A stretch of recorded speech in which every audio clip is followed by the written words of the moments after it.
हमारे जी, साथ इस I was समय just मौजूद wondering, हैं is the Jyotiraditya VP Scindia ji, जो गुना शिवपुरी लोकसभा क्षेत्र में जोर शोर से चुनाव प्रचार कर रहे हैं। हम इनसे सीधे बातचीत करेंगे। अच्छा, सिंधिया जी, ईटीवी भारत के साथ आपका ओके, बहुत ओके, बहुत ओके, थैंक स्वागत है। Thank you. मेरा पहला सवाल आपसे यही है कि इतनी आप मेहनत कर रहे हैं, आखिर शिवराज और सिंधिया की जोड़ी ने विधानसभा में बहुत जबरदस्त प्रदर्शन किया था। इस बार मध्य प्रदेश का रिजल्ट क्या होने जा रहा है? आप लिख लीजिएगा, आज 29 की 29 सीटों पर भारतीय जनता पार्टी का परचम लहराएगा। दिग्विजय सिंह जी से थोड़ी देर पहले मेरी बातचीत हुई थी। उनका कहना है कि जिस तरीके से इंदौर से लेकर के आज रामनिवास रावत जी ने पाला बदला है, वहां पे कैंडिडेट कांति बम ने बदला है, ये बीजेपी की एक चाल है हड़प करने की पूरे जनादेश को। क्या कहेंगे? देखिए, राज साहब का मैं बहुत मान सम्मान करता हूँ, पर उनकी सोच ही ऐसी है। अगर जीते तो ईवीएम हीरो, अगर हारे तो ईवीएम जीरो। जिंदगी में चट भी मेरी और पट भी मेरी नहीं चलती।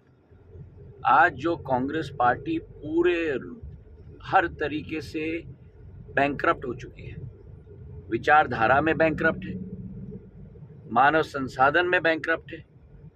हर दिन व्यक्ति छोड़ के जा रहा है। कोई बंधुआ मजदूर नहीं है कांग्रेस पार्टी का। यही विचारधारा कांग्रेस पार्टी के दिमाग में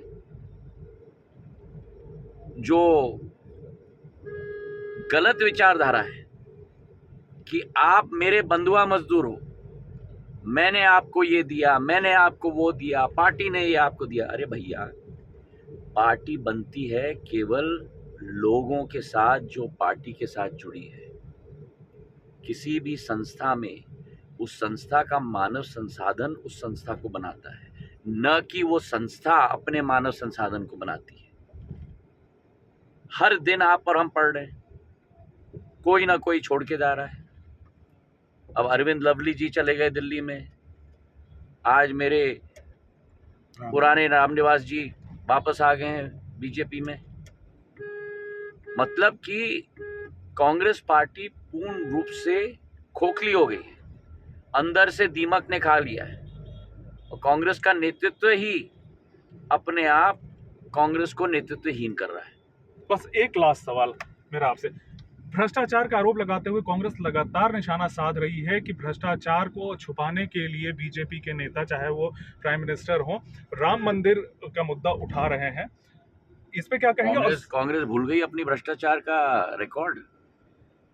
2G, 3G, 4G, कोल का घोटाला, कौन सा घोटाला नहीं था भैया? पूरे देश को दीमक की तरह खा लिया, और इसलिए एक प्रधानमंत्री का इंतजार देश कर रहा था जो कहे और करे कि न खाऊंगा न खाने दूंगा, और इसलिए सारे भ्रष्टाचारियों को जेल के सलाखों के पीछे डाल दिया है। विरासत से राम मंदिर का किस तरीके से जोड़ते हैं सिंधिया खानदान के?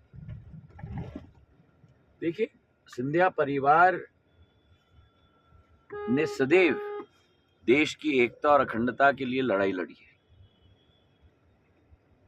छत्रपति शिवाजी महाराज के हम सरसेनापति होते थे। हिंदवी स्वराज की सोच छत्रपति शिवाजी महाराज की थी। उसको अगर साकार किया तो महाजी महाराज ने साकार किया, मेरे पूर्वज ने। जब 10 फरवरी 1771 में लाल किले पर नाग निशानी भगवा ध्वज उन्होंने गाड़ के रख दिया।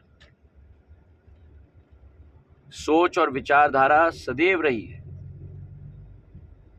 हिंदवी स्वराज की, और सिंधिया परिवार ने देश के एक एक राज्य में, उत्तर प्रदेश से लेकर राजस्थान से लेकर मध्य प्रदेश तक और महाराष्ट्र तक मंदिर स्थापित किए। और ये जो प्रधानमंत्री जी ने किया है, 500 साल का सपना पूरा किया है भैया, पूरे देश के वासियों का 500 साल का सपना। भगवान राम को दोबारा स्थापित किया अयोध्या धाम में, और भारत की आध्यात्मिक शक्ति को विश्व पटल पर पूरे नक्षत्र के रूप में उभार के रखा है। बहुत बहुत धन्यवाद।